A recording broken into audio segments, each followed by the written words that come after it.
இப்போது சமாதான ஏஜி சபையின் தலைமை போதகர் பாஸ்டர் ஆர் கிளாரன்ஸ் மருதையா அவர்கள் தேவனுடைய செய்தியை கொண்டு வருவார்கள். கிறிஸ்துவுக்குள் அன்பானவர்களே, இந்த ஊடகத்தின் மூலமாய் உங்களை சந்திப்பதில் மகிழ்ச்சி அடைகிறேன். இந்த நாளிலே தேவன் நமக்கு தரக்கூடிய வார்த்தை என்னவென்றால் 66ஆம் சங்கீதம் 5ஆம் வசனம். தேவனுடைய செயலை வந்து பாருங்கள். தேவனுடைய செயல்கள் அதிசயமானவைகள், ஆச்சரியமானவைகள்.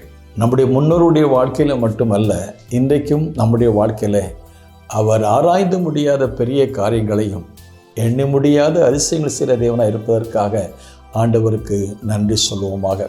இஸ்ரவேல் ஜனங்கள் எகிப்திலிருந்து வாக்கு பண்ணப்பட்ட கானானுக்கு போகும்போது முதலாவது தடையாக இருந்தது கடல். அந்த கடலை அவர் உலர்ந்த தரையாக மாற்றினார். எப்படி ஜனங்கள் தரையில் நடப்பது போல கடலிலே நடக்கிற அந்த ஒரு சூழ்நிலை உருவாக்கி கொடுத்தார். கடலை 2ஆக பிரித்தார் என்று வாசித்து பார்க்கிறோம். ஆகவே தான் சங்கீதக்காரன் சொல்கிறார், தேவனுடைய செயலை வந்து பாருங்கள். அவர் கடலை உலர்ந்த தரையாக மாற்றி ஆற்றை கால்நடையாக கடந்து போவதற்கு ஆறுகளின் வழியாக கூட பாதைகளை உண்டு பண்ணினார் என்று வாசித்து பார்க்கிறோம். யோர்தான் நதி கரை புரண்டு வந்த போது அந்த கரை புரண்டு வந்த வெள்ளத்திலையும் கூட ஆண்டவராகிய தேவன் ஒரு அற்புதத்தை செய்து இஸ்ரவேல் ஜனங்கள் கடந்து போவதற்கு கர்த்தர் கிருபை செய்தார். இன்னும் எலிசாவுடைய நாட்களை வாசித்து பார்க்கும் பொழுது, எலியா எடுத்துக்கொள்ளப்பட்ட பொழுது, எலிசா அக்கறையை கடந்து போக வேண்டிய சூழ்நிலை ஏற்பட்ட பொழுது, எலியா மேலிருந்து சால்வை கீழே வந்த போது அந்த சால்வை எடுத்து எலியாவின் தேவன் எங்கே என்று சொன்னபோது அந்த ஆற்றை கடந்து போவதற்கு ஒரு வழியை உண்டு பண்ணினார். ஆகவே தான் சங்கீதக்காரன் சொல்கிறான், ஆண்டவரே, மனுஷரை எங்கள் தலையில் மேல் ஏறி போக பண்ணுகிறீர். தீயையும் தண்ணீரையும் கடந்து வந்தோம், செழிப்பான இடத்தில் எங்களை கொண்டு வந்து விட்டீர். அருமையான தேவனுடைய ஜனங்களே, நம்முடைய கிறிஸ்தவ வாழ்க்கை என்பது எப்பொழுதும் பஞ்சமத்தை வாழ்க்கமல்ல. வேதத்திலே வாசித்து பார்க்குற ஆண்டவராக இயேசு சொன்னார், உலகத்தில் உங்களுக்கு உபத்திரம் உண்டு, ஆனால் திடன் கொள்ளுங்கள், நான் உலகத்தை ஜெயித்தேன். நம்முடைய ஆண்டவராக இயேசு கிறிஸ்து அவருடைய வாழ்க்கையிலே தீயும் தண்ணீரையும் கடந்து போக வேண்டிய ஒரு காலம் இருந்தது. ஆனால் சிலுவையிலே வெற்றி சிறந்தார் என்று வாசித்து பார்க்கிறோம்.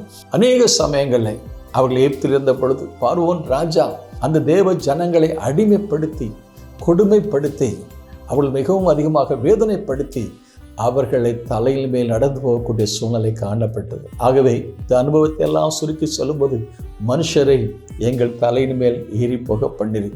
நம்முடைய வாழ்க்கையிலே பழைய ஏற்பாட்டு பரிசுத்தவான்கள் தானியேல் புஸ்தகம் 3ஆம் அதிகாரத்தை வாசித்து பார்க்கும் பொழுது அங்கே நெருப்பு சோதனை, தீயின் சோதனை, அக்னி சோதனை ஏற்பட்டது. அந்த நெருப்பு அவர்களை பற்றி கொள்ளாதபடி அவளை பாதுகாத்தாரே. இதே போல அருமையான தேவனுடைய பிள்ளைகளை, உங்களுடைய தனிப்பட்ட வாழ்க்கையிலே, குடும்ப வாழ்க்கையிலே, வேலை ஸ்தலங்களிலே, ஊழியங்களிலே இதே போல பல அனுபவங்களை கடந்து போகலாம். மனுஷரை சில சமயங்களில் நம்முடைய வாழ்க்கையிலே கர்த்தர் ஏறி போக பண்ணக்கூடிய ஒரு சூழ்நிலை ஏற்படலாம். நீங்கள் தீயையும் தண்ணீரையும் அக்கினி சோதனை பரீட்சிக்கப்படக்கூடிய நிலைமையில, எப்படி யோபு அவருடைய வாழ்க்கையிலே அக்கினி பரீட்சை வந்த போது, நான் சோதிக்கப்பட்ட பின்பு சுத்த பொன்னாக விளங்குவேன் என்று சொன்னார். நான் உபத்திரவப்பட்ட நல்லது, அதனாலும் ஒரு பிரமாணங்களை கற்றுக்கொடு என்று சொன்னாரே.